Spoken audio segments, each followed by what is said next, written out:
News with Mitsumi Takahashi. Good evening. Across Quebec, our cities and towns are crumbling. Roads, water systems, they're all deteriorating faster than we can afford to fix them. So today, a very controversial recommendation from two former finance ministers. Raise property taxes. Here's Matt Gilmore. The evidence is all around us. Quebec's infrastructure is old and dilapidated and in desperate need of significant investment. We have reached the limit.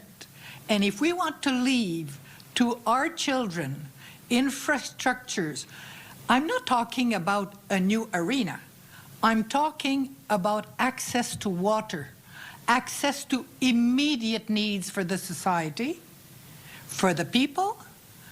We have to react now. Monique Jérôme Forget and Nicolas Marceau, both former finance ministers from different parties, say maintaining and replacing Quebec's current roads and water systems will cost tens of billions of dollars. Those infrastructures were all built at the same time, more or less, okay? 50, 60, 70 years ago. And over the years, the governments, all governments included, his and mine, ignored this situation. And now, unfortunately, we have to face up to our responsibility. They're calling on the province to cut red tape and fund a $16 billion infrastructure fund, available only to cities that raise property taxes above the rate of inflation. Construction costs, they argue, are rising at around 8% per year, and city revenues have to keep up. If we don't do it now, it will be far worse later. But taxpayer advocates say governments have to prove they can spend more efficiently. Taxpayers in Quebec have been paying their fair share for years. It's up to the cities to take the harsh decision to actually cut spendings and prioritize maintenance over new infrastructure. Montreal's mayor refused to comment on the proposal to raise taxes, but wrote, "We've seen it since our arrival, and the Union of Municipalities rang the alarm bells. We're dealing with years of underinvestment in critical infrastructure, and it's our responsibility to ensure that we reverse the trend. That will take all levels of government working together before we hit the wall." At the National Assembly, the parties agreed Quebec's infrastructure needs immediate attention, but would also not commit to the measures proposed by the two former ministers. Matt Gilmore, CTV News. Quebec's plan to expand its language laws would include adult education and vocational programs, and that would mean thousands of students would be moved into the French sector, and that is raising concerns. Matt Grillo reports. It came up during a budget study at the National Assembly. French language minister Jean-François Roberge says 27,000 students could migrate to the French network. Ne sont pas des ayants droit. These are people who do not have the right to attend English language elementary or high school, says the minister. As it stands, Bill 101 does not apply to adult education or vocational programs. Anglo rights group TALK isn't convinced this move would protect the French language. The PQ never did this. René Lévesque never talked about this. What does this really achieve? There are concerns about what impact this would have on English school boards. Funding is tied to enrollment. So if enrollment goes down, funding goes down. And if funding goes down, we have less ability to be able to provide certain services. English Montreal School Board Chair Joe Ortona says revenue from vocational programs is reinvested in the board's youth sector. With budget cuts, unfortunately, comes difficult decisions that we have to make. What is it that we're going to be able to keep, and what is it that we're not going to be able to keep? And there are concerns about what this will mean for the economy if students decide to study elsewhere or drop out. The economic importance these students have in the labor market. On the altar of French and identity, we are sacrificing probably some economic benefits. Ortona doesn't think the French service centers can meet the demand. They don't have the staffing for it. They don't have the resources for it. And that's not something that they're going to be able to get overnight. Quebec Solidaire MNA Alexandre Leduc questioned the minister on that issue. Demain matin, le réseau francophone peut absorber comme ça 27 000 personnes. Quebec says there will be a transition period. Je pense que comme gouvernement nationaliste, on a le devoir de faire quelque chose. As a nationalist government, we have the duty to do something, Roberge said. Work to draft the bill is already underway, but the CAQ doesn't have much time left. The parliamentary session ends on June 12th. Matt Grillo, CTV News. Quebec's Commissioner for Children's Well-being and Rights says that children's rights are limited here in Quebec and also says the laws don't provide them with enough protection. Commissioner Marie-Ève Brunet-Kitchen recommends that Quebec adopt a Children's Charter of Rights. The Commissioner and her team plan to tour Quebec this fall to consult children directly. The Deputy Minister, Alexandre Baudouin, says the Charter would be a major step forward. Up to now, what happens with the right that we have for children in Quebec is that they are really scattered and unevenly applied. So that's really hard for them to be, they're really hard for us or almost everybody, I would say, adult or children, to be able to take into account those rights. What we want to do with the charter is bring all of them into one basic place where everybody's going to be able to find everything at one place. So it's going to be much easier for them to be aware of their rights and to be able to use their rights in the appropriate timing. The Commission for Children's Well-being and Rights was established last year. It was a key recommendation from the Laurent Commission. A 15-year-old boy was stabbed today outside high school Saint-Henri. Police were called just after noon. The boy was stabbed in the upper body. He's now recovering in hospital. His assailant fled the scene. Police are going through surveillance video and looking for witnesses. And a 35-year-old man is being charged in connection with a fatal hit-and-run in Saint-Lazare. A 35-year-old woman was struck and killed on November the 1st. The driver fled the scene. Richard Fraud faces several charges, including driving while impaired and dangerous driving causing death. A court has rejected a petition for an independence referendum in Alberta. It's because the First Nations were not consulted. So what could this ruling mean for Quebec? Here's Sweet Arasi. The Parti Québécois is promising a sovereignty referendum before 2030 if it wins this fall's provincial election. But a constitutional lawyer, Frédéric Bérard, says a courtroom thousands of kilometers away may have just complicated that plan. What's happening right now is probably the worst nightmare for the Parti Québécois. On Wednesday, an Alberta judge threw out a citizen petition seeking to hold a referendum on separation from Canada, ruling the group failed to consult with First Nations, therefore infringing on their treaty rights.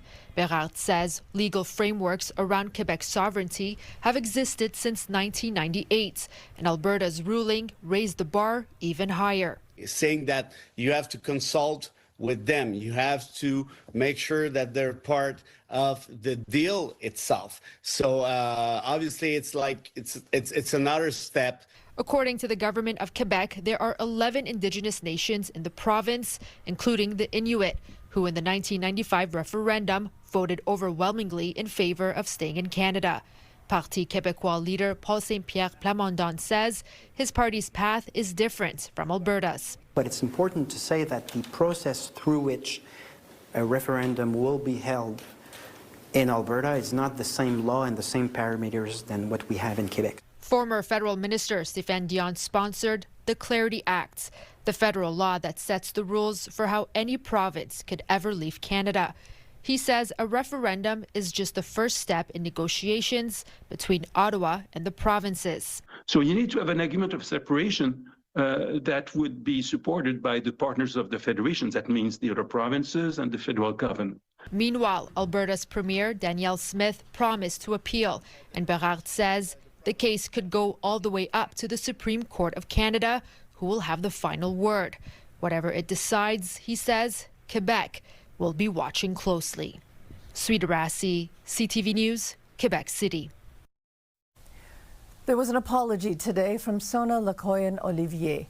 She's the MNA for Chomedy who violated ethics codes. C'est avec beaucoup de respect et d'humilité que je prends aujourd'hui la parole afin d'accepter les conclusions et les recommandations de la commissaire à l'éthique et à la déontologie. Je souhaite également présenter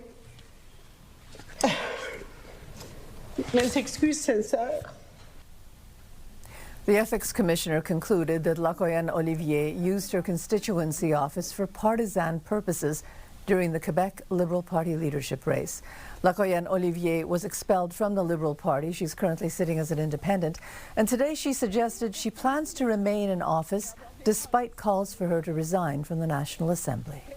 I'm recommending for her very firmly to step down, to resign, and I don't see how she can continue and maintain the confidence that Quebecers should have within their institutions. So the only thing for her to do now is to resign.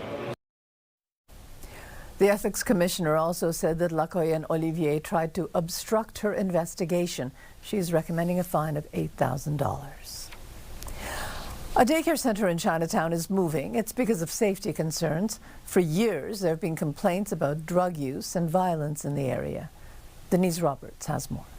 Le Petit Palais may have all the features of a daycare, but its director says they don't have the one thing needed most, a sense of security.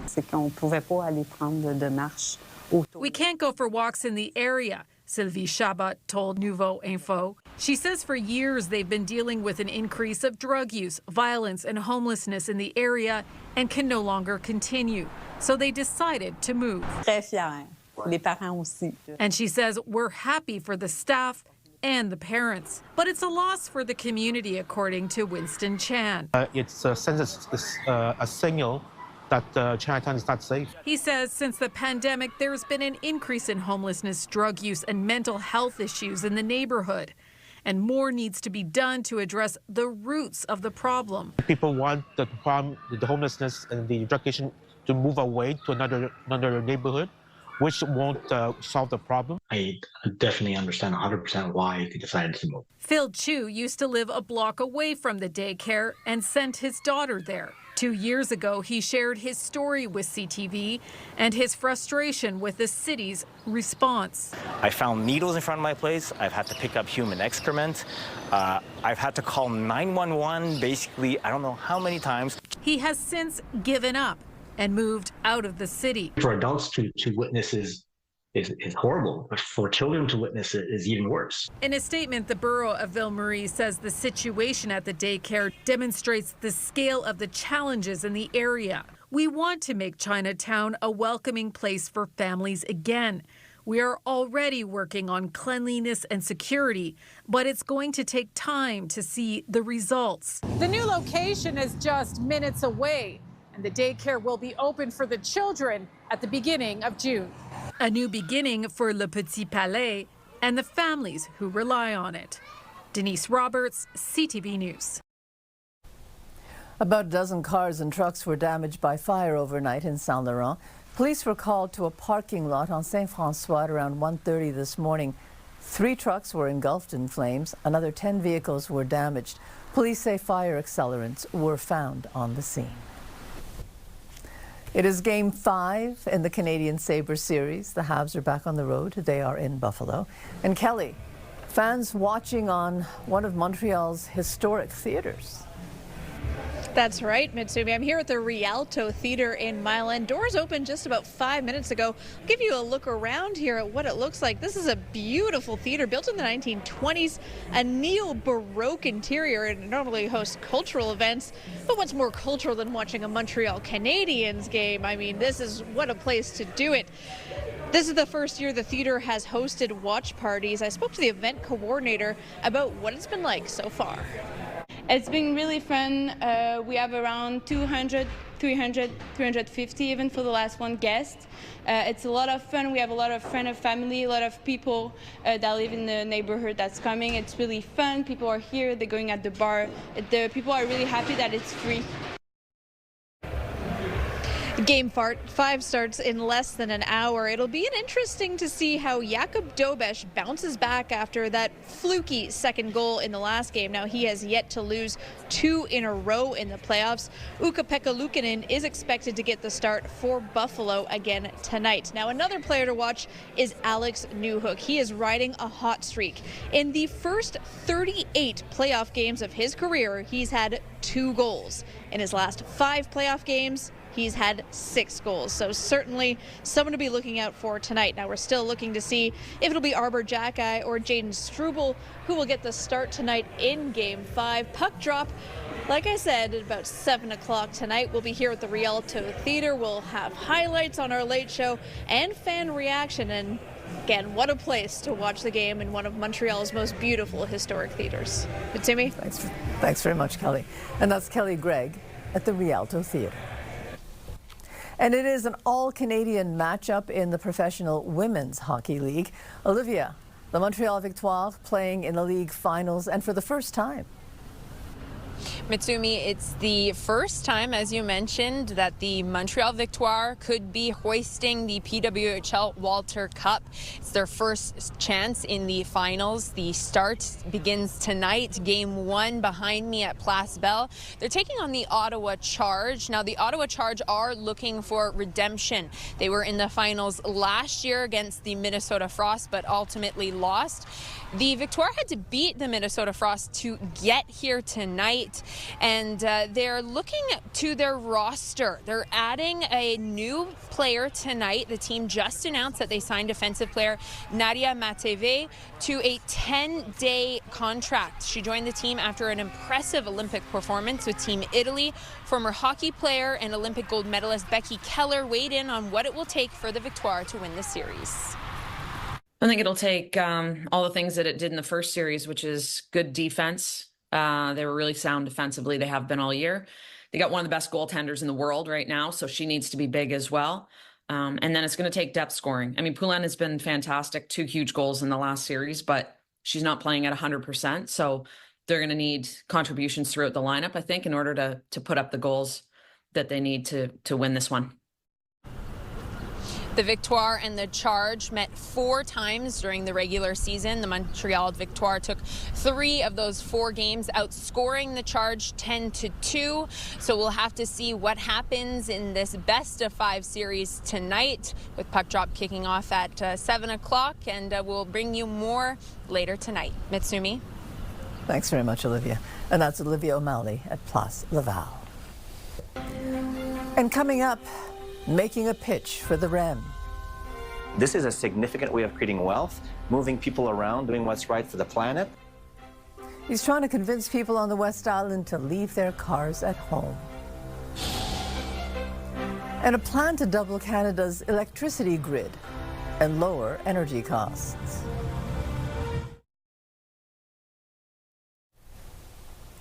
Grand Prix weekend is just over a week away, and as Montreal prepares for the event, so are the city's sex workers. They're planning to go on strike.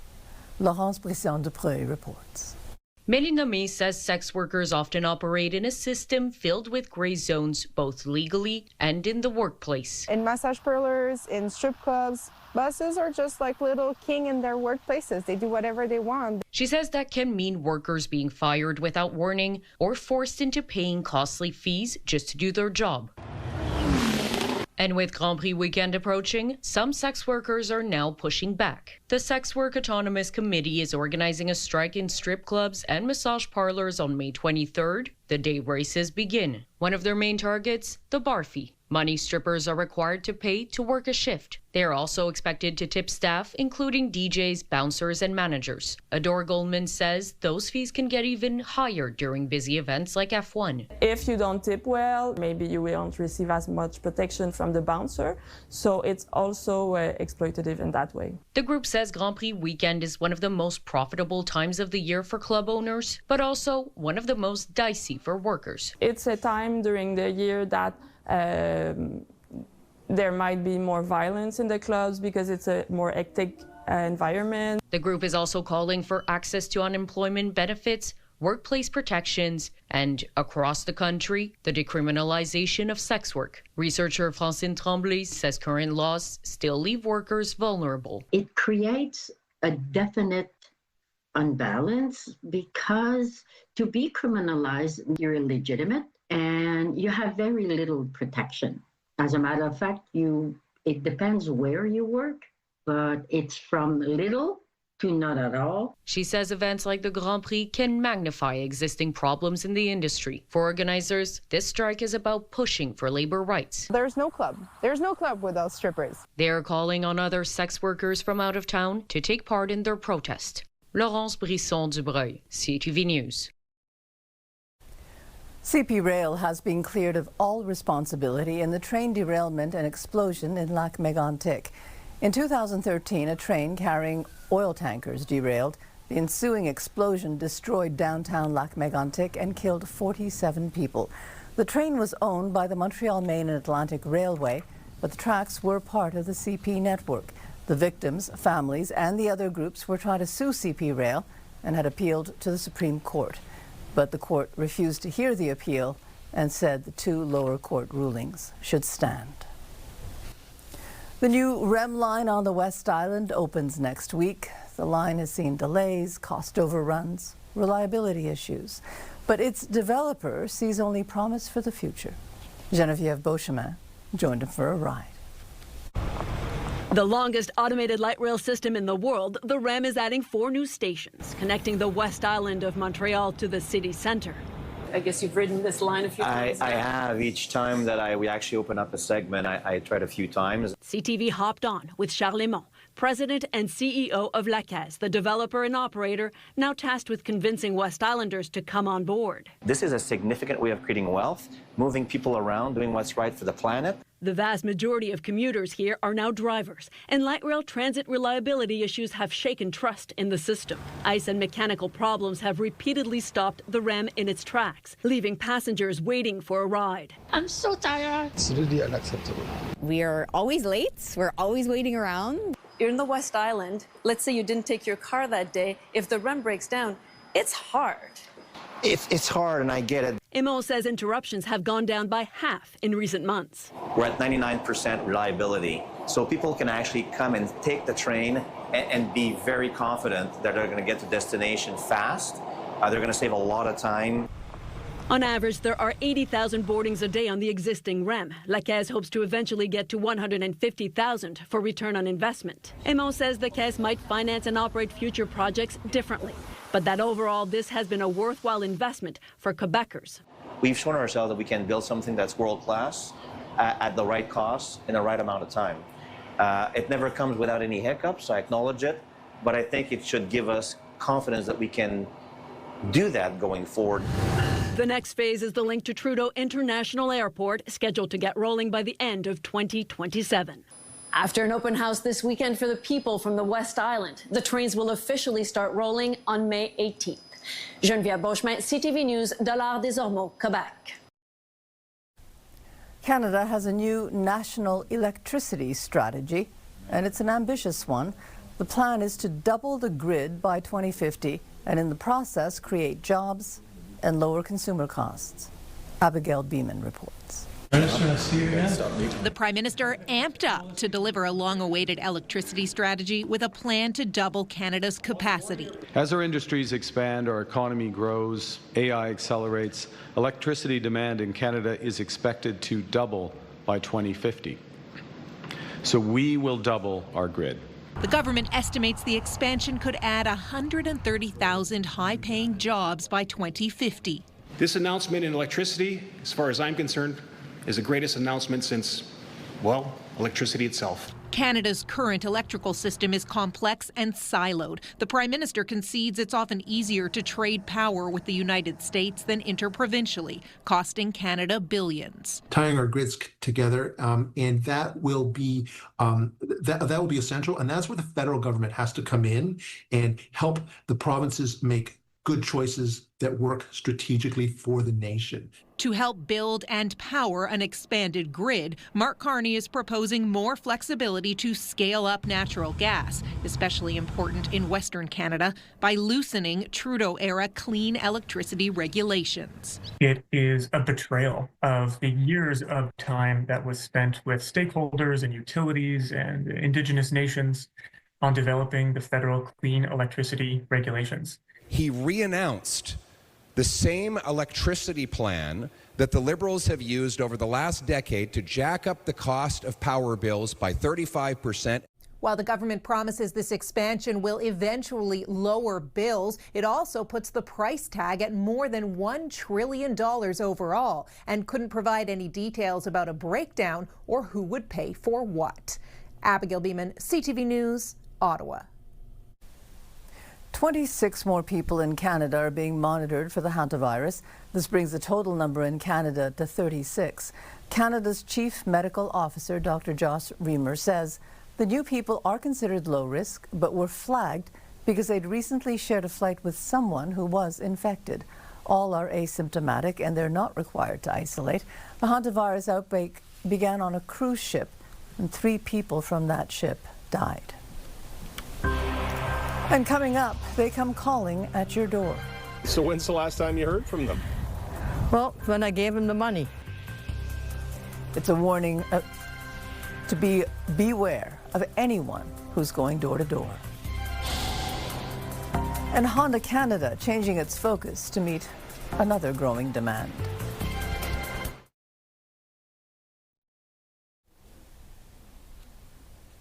There are questions about what a court ruling on a petition for an independence referendum in Alberta will mean for Quebec. Meanwhile, the new leader of the CAQ might be giving the party a little hope. Tom Mulcair joins us. Hi, Tom. Great to be with you, Mitsumi. So, Tom, I want to start with the court ruling on the petition for an independence referendum in Alberta. It was rejected because they didn't consult the First Nations. So what does that mean for any future referendums here in Quebec? It means that they're going to have to smarten up, because in 1995, the last time we held a referendum on sovereignty, there was not any real consultation with First Nations, Inuit or Métis people. And it's a real problem for Quebec if they continue to go down that path. They also insist that they're going to be the only ones to decide the question, but the Supreme Court said you had to have a clear question and a clear answer, and the clarity had to be both qualitative and quantitative. Quebec completely rejects that. But if you look at the recent referendum on Scottish sovereignty, same sort of thing. It's the British Parliament at Westminster that wrote the question. To your key point, though, about this court ruling yesterday, what it means is that Danielle Smith is going to have to stop playing the game she's been playing. You see, she tries to position herself as follows. She's not going to take a position against the separatists because most of them vote for her party. So she goes something like this when she's talking to Ottawa. She goes, well, you know, you better give us what we want. Otherwise, you know, these terrible separatists are going to come in. But she won't come out foursquare against them, and she won't come out foursquare in favor of Canada. And I think that it's a dangerous game. It's one that we've seen here in Quebec over the years. Léandre Dion, Stéphane Dion's father, used to call that the knife at the throat approach to federalism. Always threatening, always trying to say, well, you could break up the country if you don't give us what we want. And I think that we learned in Quebec to simply say no to that nonsense. Danielle Smith is still trying to play that game and largely getting away with it, but I think she's starting to get called out. Naheed Nenshi, former mayor of Calgary, current leader of the NDP and leader of the opposition in the legislature in Edmonton for the province of Alberta, he's started calling her out and saying it's about time you stop mollycoddling the separatists. We'll see whether or not she gets that message, but for now, it's a very dangerous game she's been playing, and the courts have just thrown a real roadblock in her way with regard to failure to consult First Nations. Okay, I want to get to Christine Fréchette now. It's been just over a month since she took over as Premier and leader of the CAQ. The polls seem to be starting to shift a bit in her favor. Is what we're seeing significant, do you think? Yeah, it is. It is. Because when François Legault left, I mean, the CAQ was literally behind the Quebec Conservative Party, which has 0 seats, which was a pretty good indication that the CAQ was about to get 0 seats in the next election. She is a fresh face. She's very engaging, she's very telegenic, and she's got quite a bit of charisma. So people are attracted to that. In fact, one of the polls, because there have been a bunch of them recently, but one of the polls shows that in terms of who'd make the best premier, she comes out slightly ahead of Charles Milliard. That would be a real concern to the Quebec Liberals.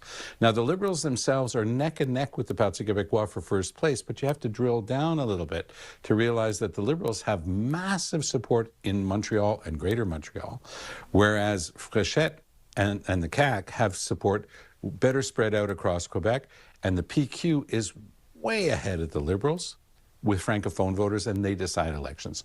So Charles Milliard is going to have to start figuring out how to give correct answers, solid answers to questions about language policy, the use of the notwithstanding clause. He had a disastrous 2 weeks as a leader, simply disastrous, because he doesn't prepare well enough for his press conferences. You cannot throw yourself in front of the press gallery in Quebec City and hope to get away with bluffing on something like the notwithstanding clause. It went so badly that one of his key advisors and head of his policy committee, the excellent André Pratt, wrote articles in English and in French saying, no, it was really clear what he was saying. Yeah, it was so clear that Pratt had to write 2 articles. So he's going to have to figure out how to play politics. He has 0 experience, and he needs adult supervision. He needs people with serious political experience. Yet, Milliard is able to attract really high-level star candidates, people with deep experience, and that shows that they have confidence in the ability of the Liberals to win the election, and that might help him in the next set of polls that we'll see in the coming weeks. And very, very quickly, Tom, because we're out of time, but I'd like to know, though, I found it interesting as well when you mentioned that Christine Fréchette is now outdoing Charles Milliard as the preferred PM, even though it's slight. But even though the CAQ does have a new face, has the party really changed, do you think, under Fréchette? Not a bit. Not a bit. It's the same gang of ne'er-do-wells who are around the cabinet table. You know, the complete failure, for example, of the justice system, the health system, the education system, that's on the watch of the CAQ. And every single one of those ministers, the same justice minister still sitting there around the table, she gets to present herself as a fresh face, as premier of the province of Quebec. But don't be fooled. This is the CAQ. This is the same gang of nincompoops that were around François Legault. They're not good. They ran one of the lousiest governments in Quebec history, and they don't deserve another chance. Okay. Thank you very much for this, Tom. All the best, Matsumi. Weather brought to you by Gratian Scaff's 50th anniversary gift event. Get a complete second pair and sunglasses as a gift. Well, after roughly 9 millimeters of showers in the last 24 hours and waking up to a temperature of 9 degrees, things are looking up. We are at a temperature of 12 right now. That is in both Sherbrooke and the greater Montreal area. So falling short of that normal high for this time, that number is now sitting at 19 degrees. And it's back in 2004 that we hit our record high for this day. That number is at 29.2, and it could feel even warmer than that in the next few days. But for tonight, we're looking at a mild low at 11, along with showers shifting over to cloudy skies. We'll be holding on to some of those clouds headed into tomorrow morning, with 11 once again as our wake-up temperature. And then as we head into the afternoon, we are looking at those clouds clearing out a little bit. So sun and clouds expected, along with a daytime high in the 20s, right at 20 degrees, so above seasonal. Setting that futurecast into motion, again, we see these showers moving out, those clouds clearing by 9 a.m. tomorrow for those of us around Montreal. We do see some scattered showers as we head over toward the Gaspé Peninsula, but even that is looking like it should clear out by Friday night. And we have more good news. Headed into the weekend, we are looking at a hold on sun and clouds from Friday all the way up until early next week on Monday, and that should be coming along with temperatures that are in the 20s once again. So we're looking at 24 on Saturday, 21 Sunday, 26 degrees on Monday, and on Tuesday we could be at 27. You're going to want to watch out for Tuesday, though. We are looking at thunder showers that could bring us roughly 8 millimeters of rain. Along with that, that's really the day when it's going to start to feel warm. So with the humidity, it could feel as warm as 34, believe it or not. So far above seasonal there. We're looking at that rain starting to trail off come Wednesday. So there's a 40% chance of roughly 3 millimeters coming in on that day. That would be with a daytime high of 24 degrees. And then by this time next week, we're looking at a move back down to a temperature of 16. This is the time of year contractors are out offering services, paving, landscaping, roofing. But experts are urging people to beware of companies that go door to door. Here's Pat Ford. These are all the bricks that they ripped out from there. It was 1 month ago when someone came to Heidi April's door in Pickering. They told her they were doing other jobs on her street and could clean up her stonework, pressure wash her driveway, and seal it to give it a fresh new look. She signed a contract and they started removing her interlocking stones. They asked for $3,000 in advance, and when they got that, they never came back. So when's the last time you heard from them? Well, when I gave them the money. April says it was her late husband who did the stonework, and she feels she was caught at a weak moment wanting it to look its best. I will never, ever do anything like that, pay anybody anything ahead of time, and especially not door to door. April signed the contract with Compact Masonry and Roofing. We emailed them and called them several times. You took $3,000 from her to do some work, and she says that you took the money and didn't come back. They never got back to us, and when we went to the address listed on their brochure and contract, there was no sign they were there. So if anyone is showing up at your door, knocking on your door and saying, hey, we can do this work, we can pull up your pavers and make them look real nice and put them back down, and we need cash on the spot, those aren't professional landscape contractors, those are con artists. Landscape Ontario is a nonprofit trade association representing those in the landscape industry. While companies may drop off brochures at your door, they won't demand cash in advance. The group recommends getting 3 quotes and searching for vetted contractors through their website. We confirm that the company has WSIB coverage and that they have general liability coverage. Right? And we can see how much training that they've been through. April will now have to pay someone else to repair the damage done. She says this time she'll go with someone suggested by a friend who has a good reputation. I found somebody who's going to come later today, and he's going to fix it all up. Pat Foran, CTV News. And coming up, a tough place for farming. On the moon, we have what's called regolith, which is basically a dirt that is completely lacking in any kind of biomatter. So how will they be able to grow food on the moon? And the crew of the Artemis mission making a stop on Montreal's South Shore. Menswear provided by Ernest. Elevate your style with Ernest.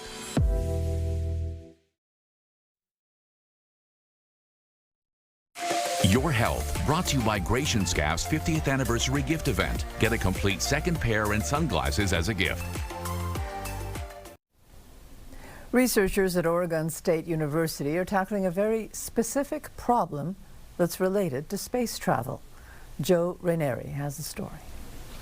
This project is all about NASA's Artemis program, which is taking place right here in Corvallis. They're focusing on a long presence on the moon. Researchers here are learning how to grow food in harsh moon conditions, which is going to be critical for astronauts who are expected to land on the moon over the next several years.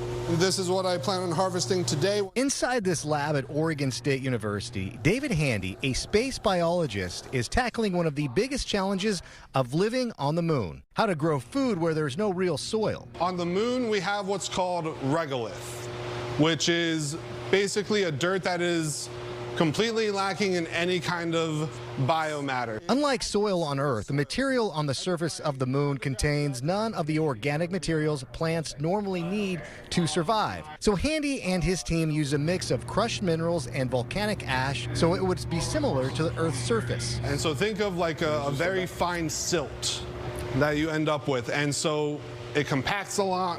It's electrostatically charged, so it tends to cling a lot. So what Handy and his team decided to do? We did an experiment where we simply added some worm compost.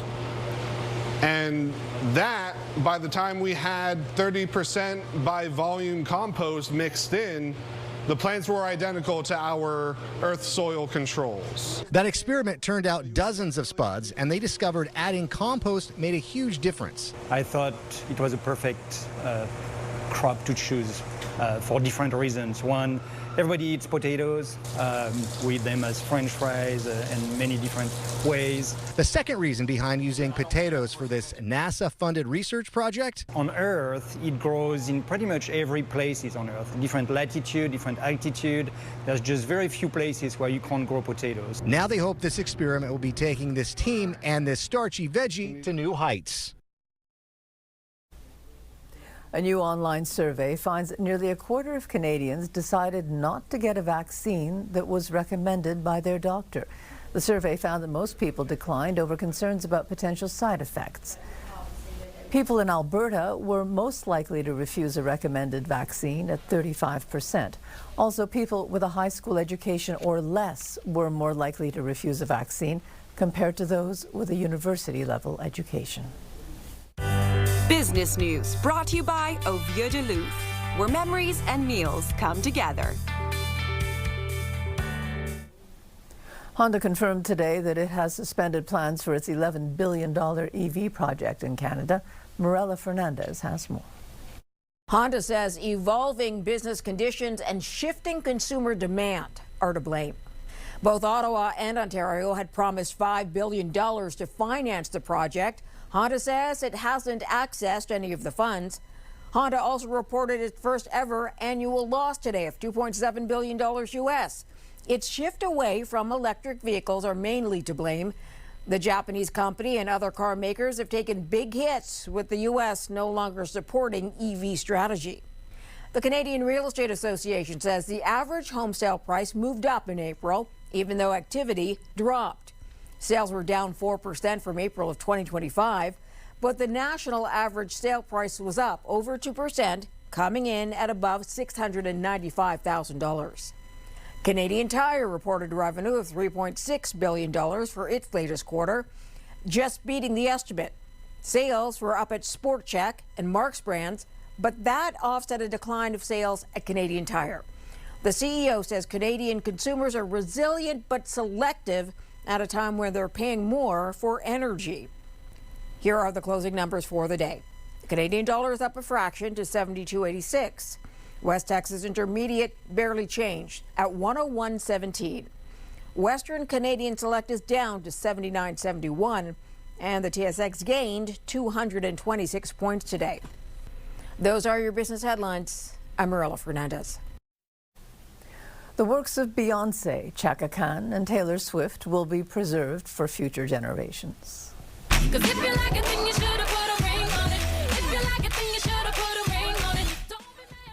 They're among 25 artists who will be inducted into the National Recording Registry at the Library of Congress in Washington, D.C.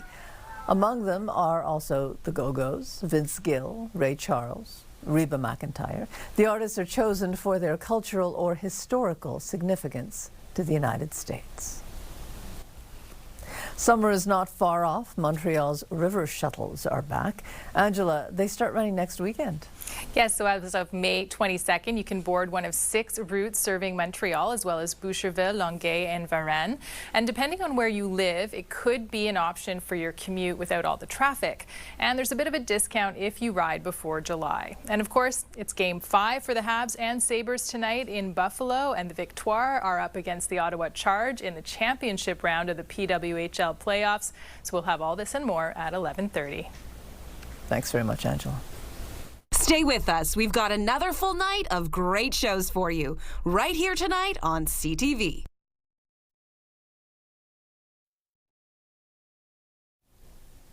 The crew of the Artemis 2 was at the Canadian Space Agency today. Christine Long was there as well.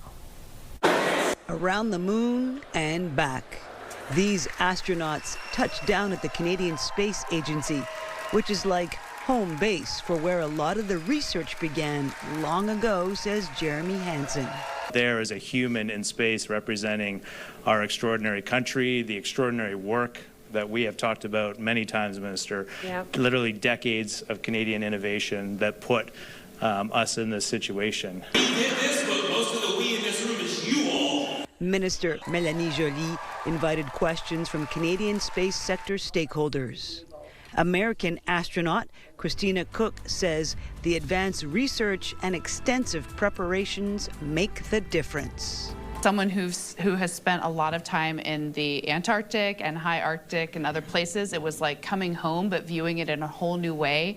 And I really figured out geology with them in Canada, and that 100% contributed to the scientific success of this mission. Artemis 2 was the first crewed mission to the moon since the Apollo missions over 50 years ago. History was made with Hansen becoming the first Canadian to participate in a lunar mission. Air Force cadets asked the astronauts their secrets of success. Victor Glover said, teamwork on the Orion capsule. I tried to really highlight that this was a group activity, and flying Orion, hopefully later missions are going to have an ability that enables crews to get to a lander safely. But that vehicle, it took all four of us to make sure that we characterized how Orion flew. They flew 10 days and over 1 million kilometers, testing all the life support, navigation, and other systems in deep space to make sure everything works properly in preparation for future missions. We need you now, and we need you in the future. And this team sounds like they're ready. Christine Long, CTV News. And it's going to be a warmer day tomorrow, Anastasia. That's right, and it's about time. Earlier I mentioned a low of 11. That has since moved up, so now we're expecting a low of 12 degrees. That's along with some showers shifting over to cloudy skies for the night. For tomorrow morning, we're expecting a wake-up temperature at 12, and then sun and clouds for, pretty well all day long. And here is the magic number 20. That's where we expect our daytime high to be, and more good news to come after that. So for the weekend, we're looking at a high of 24 on Saturday, a high of 21 degrees on Sunday, and sun and clouds all weekend long. Mitsumi? And that's it for us. Have a good evening. Stay well. Good night.